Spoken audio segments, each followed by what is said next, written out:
Phone করে বলতো পরের রোববার এই সিনেমাটা চালাস। তো আমার 5-5.5 বছর বয়স হবে। সেখান থেকে ওনার একের পর এক সিনেমা, যে সিনেমাগুলো দেখেছি প্রত্যেকটা সিনেমাই প্রায় আমার জন্মের আগে রিলিজ হয়েছিল। এবং ব্যক্তিগতভাবে আমি ওনার কাজ এবং ওনার যে বাংলা ইন্ডাস্ট্রি এবং সিনেমার প্রতি অবদান, সেটা স্বর্ণাক্ষরে আগামী কয়েকটা শতাব্দী জুড়ে লেখা থাকবে।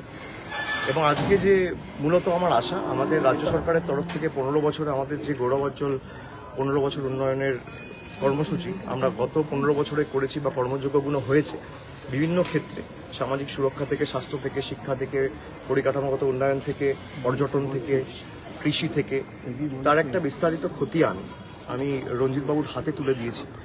এবং কি অর্থনৈতিক প্রতিকূলতার মধ্যে সরকারকে কাজ করতে হয়েছে, বিশেষ করে বিগত 5 বছর 2021-এ দ্বিতীয়বার নির্বাচিত হওয়ার পর একদিক দিয়ে হাইকোর্ট বিচার ব্যবস্থার একাংশকে লাগিয়ে একাধিক সিবিআই কেস, অন্যদিকে বাংলার ন্যায্য পাওনা প্রাপ্য আটকে রাখা, আজকের দিনে দাঁড়িয়ে প্রায় বকেয়া পাওনার পরিমাণ 2 লক্ষ কোটি টাকা।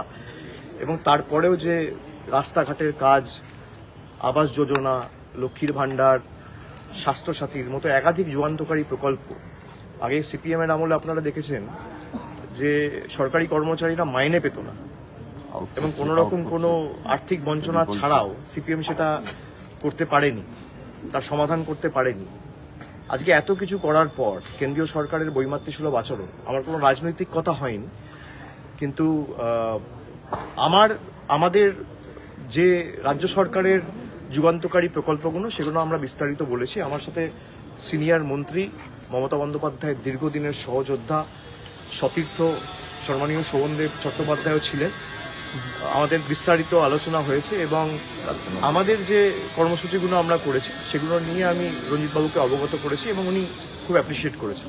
কালকে নন্দীগ্রামে আজকে মারধর করা হয়েছে, তৃণমূল কংগ্রেসের ফ্লেক্স ছিঁড়ে দেওয়া হয়েছে। নন্দীগ্রামের বিষয় নিয়ে যা বলো নন্দীগ্রামে জিজ্ঞেস করো, আজকে কোনো পলিটিক্যাল কথা।